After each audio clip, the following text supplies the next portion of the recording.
Neste dia 27 de janeiro, o Brasil relembra um ano de uma tragédia que parou o país. O incêndio na Boate Kiss, em Santa Maria.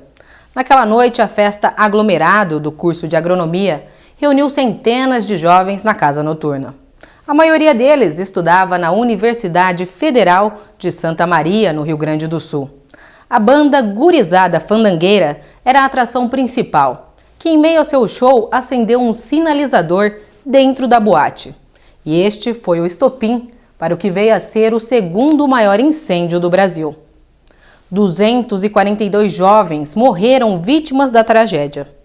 E um catanduvense, Fernando Rodrigues, estudava em Santa Maria e morava a uma quadra da boate. Ele trabalhou desde o primeiro dia como voluntário, apoiando as famílias e trabalhando na recuperação dos feridos.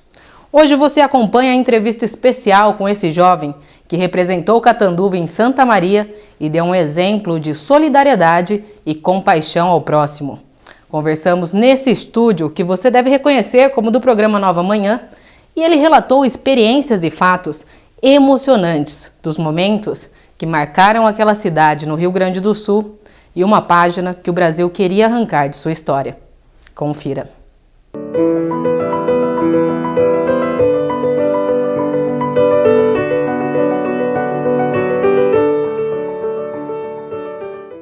Eu converso agora com Fernando Rodrigues, um catanduvense que foi voluntário e era estudante na Universidade Federal de Santa Maria, onde aconteceu no dia 27 de janeiro de 2013 a segunda maior tragédia relacionada a incêndio no Brasil.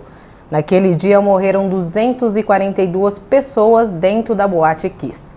Fernando, boa noite, um prazer falar aqui com você. Igualmente. Fernando, conta pra gente onde você estava no dia da tragédia, na hora que aconteceu. No horário da tragédia, que foi por volta das 3 da manhã que começou o incêndio, eu estava em casa, né? Eu moro a 2 quadras, 2 quarteirões da Kiss, e estava ali na internet, como todo estudante fica, né, num feriado, quando não sai para balada, fica em casa na internet. Estava em casa. E você ficou sabendo do incêndio pela fumaça, pelo barulho? Alguém ligou para você? No momento do incêndio, né, então a fumaça começou a se propagar no centro. De imediato eu acreditei que fosse meu computador, né? Eu pensei, eu acho que ele está superaquecendo. E um rapaz que mora no andar de baixo me interfonou e falou assim: Fernanda, você está sentindo cheiro de queimada? Eu falei, tô. Ele falou assim, eu acho que é na Kiss. Eu falei, na Kiss? Ele falou, olha na sua sacada. Então eu fui para a sacada e realmente havia uma fumaça no local onde fica a Kiss. De início achei que fosse o depósito de um supermercado que fica na frente da Kiss, mas logo vieram as primeiras informações, carro numa avenida principal, né? Subindo e descendo, eu falei, é lá, vamos para lá. Daí você foi para Kiss e quando você chega na frente da boate... Descemos, fomos para Kiss, quando cheguei lá estava aquela cena que todo mundo viu na televisão, os carros, bombeiro e tudo mais ali na frente. Ficamos por ali um pouco para saber o que estava acontecendo, então as pessoas caídas ali no estacionamento do supermercado sendo retiradas da Kiss, né, a cena das pessoas quebrando ali, todo mundo viu. Mas logo depois chegaram o pessoal da polícia, o exército, isolaram a área e eu voltei para casa. Porque até então ninguém imaginava que era algo tão grande. Né? Achamos assim, é um incêndio como outro incêndio qualquer. Naquele momento, a primeira vez que você vai para a porta da Kiss, aí, por volta das 4 horas da manhã, ainda do dia 27, você chega a ajudar alguém ou não? Naquele momento não, você vai só procurar o voluntariado depois? Naquele momento você vai, eu fui para ver o que estava acontecendo, ver se tinha algum conhecido ali. Né? Eu vi algumas pessoas no chão, mas até então elas estavam vivas. Né, mas estava ali o resgate e aí eu falei, não, acho que não precisam de mim por enquanto, não deve ser algo tão grave. Né, aí voltei para casa. O voluntariado foi só quando amanheceu o dia. Então conta pra gente como que é que você entra depois aí pro Voluntários SM, sim, que vai ajudar as famílias e as vítimas do incêndio. Amanheci por volta de acho que umas 7, um pouco antes disso, eu liguei para minha mãe aqui em Catanduva, né, para avisar ela do incêndio, porque imaginei que as pessoas começariam a contar. Acordei ela e falei, mãe, teve um incêndio, eu tô bem. Ela ainda não sabia da notícia? Não, ainda não sabia. Aí eu expliquei para ela, falei, eu tô indo para a igreja agora, né, ver se tem alguma coisa por lá, o que está acontecendo para juntar os voluntários que eu fazia parte aqui em Catanduva, que são os irmãos que ajudam, ver se tem alguma coisa e de lá vamos ver o que tem que fazer. Cheguei lá, já estávamos à procura de desaparecidos, porque até então eram 90 mortos, né, estávamos à procura. Por volta das 11 eu fui direto para o ginásio, onde as vítimas foram levadas, juntamente com o pessoal do Exército, e lá começou o grupo de voluntariado. Foi muito chegando as pessoas, eu já tinha experiência com voluntariado, por causa do grupo Mãos que Ajudam, fomos nos organizando e montamos o Voluntários SM. A partir dali era das 11 horas da manhã de domingo até o último que teve alta em Santa Maria. E quantas pessoas faziam parte desse grupo de voluntários que ajudaram ali no ginásio? No ginásio, por volta de umas 5, 6 mil pessoas, entre todos os grupos, né, diretamente ali, porque traziam água, comida, barrinha de cereal, coberta, remédio, ninguém sabia o que se precisava até então. Vários grupos de várias denominações religiosas, evangélicos, católicos, eles estavam lá presentes, a Cruz Vermelha estava lá presente, né, mas nós sentimos que havia necessidade de um grupo de voluntariado mais informal, porque eles eram nossos amigos da UFSM, né, nós conhecíamos eles, então foi montado o Voluntários SM via Facebook, e nós juntamos 7 mil pessoas que foram se revezando entre água, alimentação e informações, porque tínhamos que reconhecer as pessoas, os desaparecidos. E o Voluntários SM fazia isso. Reconhecia as pessoas, localizava as pessoas e passava para a Cruz Vermelha ou para a polícia, o bombeiro, coisas assim.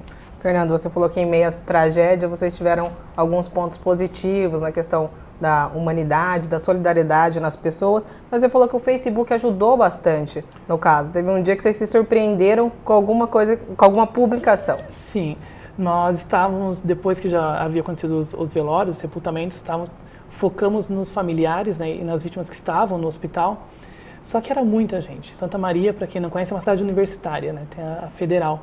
Então muita gente de fora vai para lá para estudar, como acontece com Catanduva, cidades das regiões, né? Então, os pais foram para lá, os tios, os primos, o hospital não estava pronto para receber essas famílias, ninguém estava. E aí me disseram, uma voluntária, disse, Fernando, está faltando lanche para os pais, o que a gente vai fazer? Disse, vamos pôr no Facebook.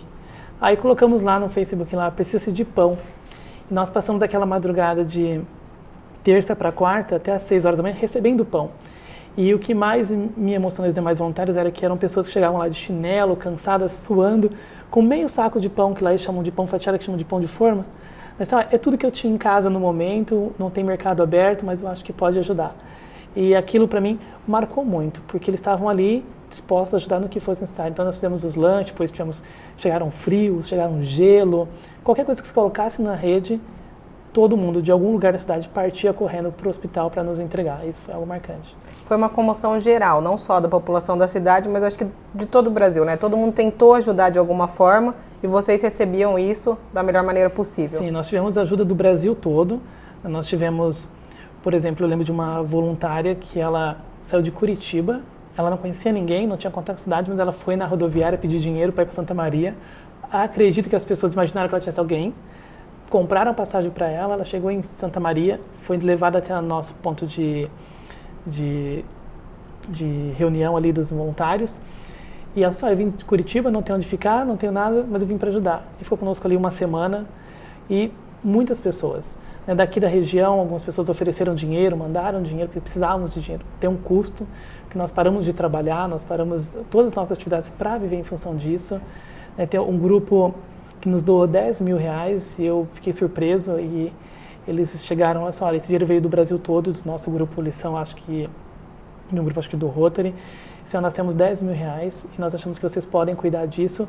Foi algo que para nós pensamos, está valendo a pena, né? Porque nós não somos uma organização formal, e as pessoas estão confiando, e esse dinheiro pagou remédios, pagou transporte, nós tivemos um sobrevivente daqui de Minas, de Machadinho, e o transporte foi pago com esse dinheiro também.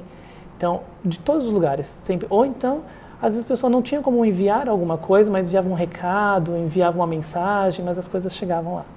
Fernando, qual que era o trabalho exatamente, como o seu trabalho que você realizava como voluntário ali? Era conversar com a família, ajudar na identificação dos corpos, limpeza, como que era?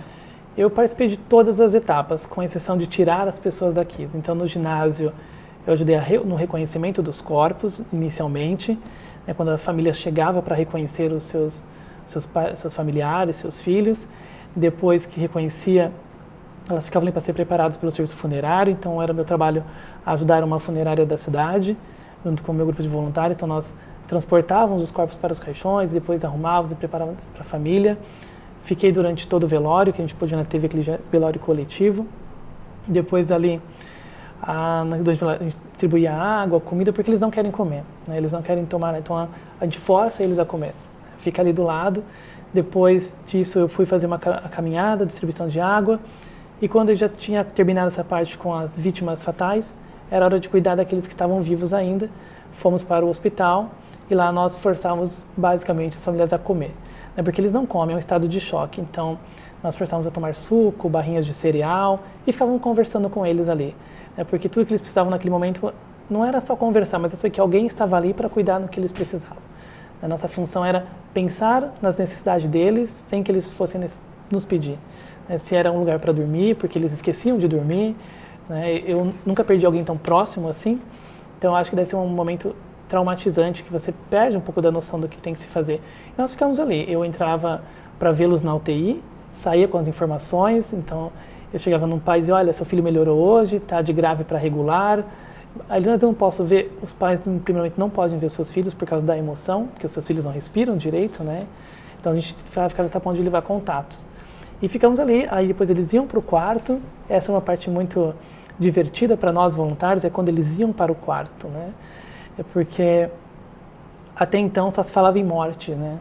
E quando eles começaram a deixar a UTI, para nós era aquele sentimento que acabou-se as mortes. A gente sabe que isso não aconteceu, outras pessoas vieram a falecer depois, mas para dizer para o pai, olha, seu filho vai para o quarto hoje, e nós chegávamos no quarto e ele dizia, quem é você? Eu disse, olha, eu sou um voluntário de bem-estar, estou te acompanhando já faz um mês, e aí eles nos agradecia, né? E na verdade quem crescia, que se sentia melhor éramos nós, os voluntários.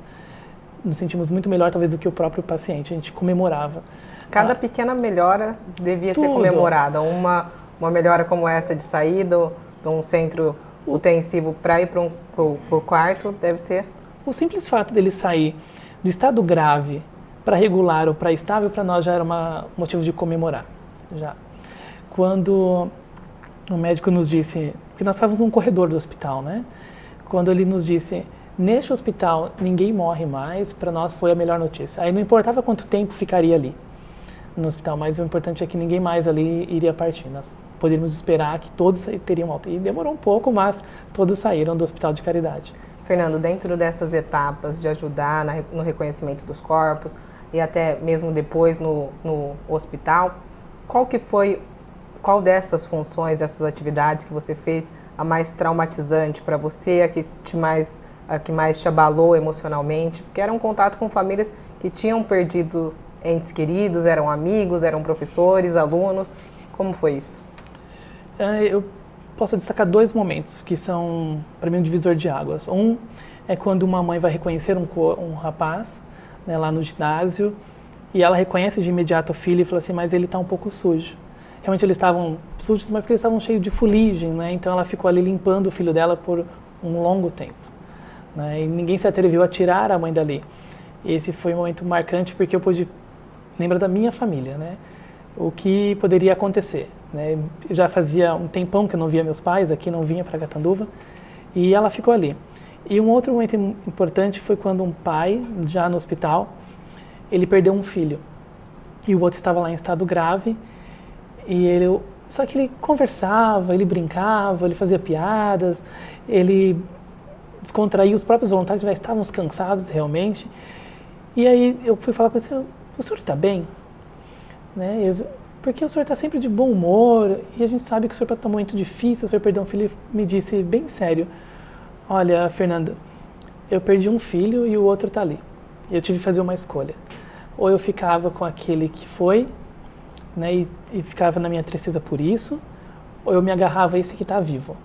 Né? E entre as duas opções, não que eu amasse mais um ou outro, eu preferi ficar com o que está vivo.